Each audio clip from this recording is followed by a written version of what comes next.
नमस्कार दोस्तों, BA07 channel में आप सभी का स्वागत है। तो दोस्तों, आज हम लोग जिस मुद्दे पर बात करने जा रहे हैं वो दरभंगा एयरपोर्ट से संबंधित है।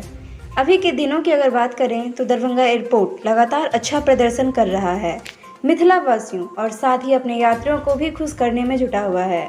यात्री हो या मिथिलावासी, खुश इसलिए हो रहे हैं क्योंकि दरभंगा एयरपोर्ट से फ्लाइट की सेवा शुरू हो जाने से उन्हें काफ़ी आसान हो रही है सफ़र करने में।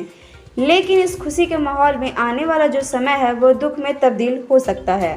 आखिर हम ऐसा क्यों बोल रहे हैं? क्योंकि दरभंगा एयरपोर्ट पर अभी भी कुछ ऐसी खामियां हैं जो कि अगर आने वाले महीनों में नहीं पूरा किया जाता है तो दरभंगा एयरपोर्ट से यात्रियों पर बुरा असर पड़ सकता है। जी हाँ दोस्तों, हम बात करें ILS सिस्टम के बारे में। जैसा कि हम सभी को ये बात पता है कि आने वाले कुछ महीनों के बाद ठंड का मौसम आ जाएगा, जिससे कि मौसम में बदलाव होने के साथ साथ दरभंगा एयरपोर्ट पर फ्लाइट लैंडिंग में भी काफ़ी परेशानी होने वाली है। बार बार फ्लाइट कैंसिल जैसी भी समस्या होती थी। तो दोस्तों, इस वीडियो को आप सभी इतना शेयर करें ताकि दरभंगा एयरपोर्ट पर जल्द से जल्द ILS सिस्टम पर कार्य की शुरुआत हो सके। ये BA07 परिवार की आप सबों से निवेदन है। साथ ही आप अपनी राय ज़रूर दें इस बारे में।